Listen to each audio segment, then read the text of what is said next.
নিরিয়া রাসূল গো নারীর কেন চুম্মা নামাজ নাই গো নারীর কেন চুম্মা নামাজ নাই গো আমার পাক সেই থেকে কি বললো কবি প্রথম ছন্দে লিখছে শোন নবীজি বলে শোনো রমণী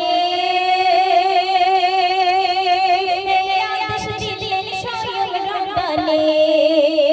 নবীজি বলে শোনো রমণী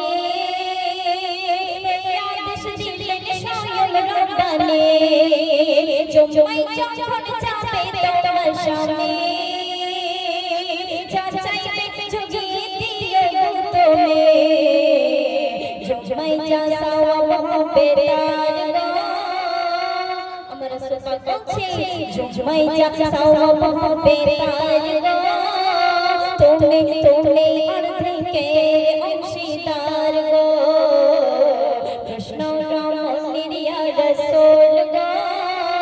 নারীর কেন চুম্মা নামাজ নাই গো নারীর কেন চুম্মা নামাজ নাই গো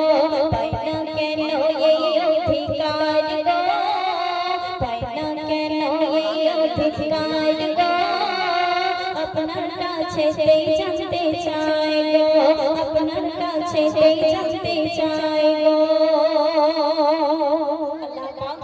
এই নারী জাতিকে কত সম্মান দিয়েছে যখন জাহেলিয়ার যুগ ছিল যখন আমার রাসূল পাক দুনিয়ার মধ্যে আসেনি যদি কোনো নারী সন্তান জন্মগ্রহণ করত তাকে জীবিত অবস্থায় দাফন করে দেওয়া হতো কিন্তু আমার রাসূল পাক সেই নারী জাতিকে কত সম্মান দিলেন আর আমরা এই সম্মান ইজ্জত কেমন ভাবে নষ্ট করে ফেলি একটি ঘটনা রয়েছে কোরআনুল মাজিদের মধ্যে রয়েছে যে যখন জাহেলিয়ার যুগ ছিল তার নিজের বাবা তার জীবিত অবস্থায় সেই মেয়েকে দাইয়াতুল কলবি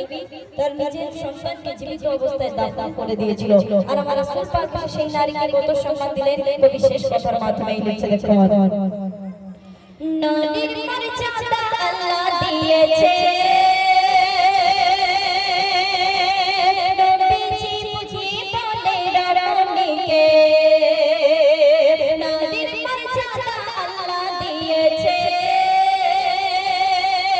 নবীজি বুঝিয়ে বলে রমণীকে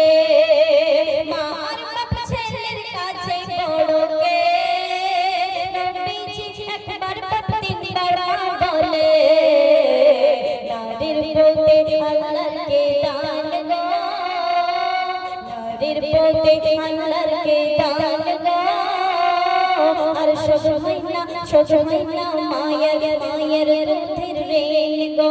শুধু মহিলা মায়ের রুধির রেণ গো কৃষ্ণ রমণীর ইয়া রাসূল গো নারীর কেন চুম্মা নামাজ নাই গো নারীর কেন চুম্মা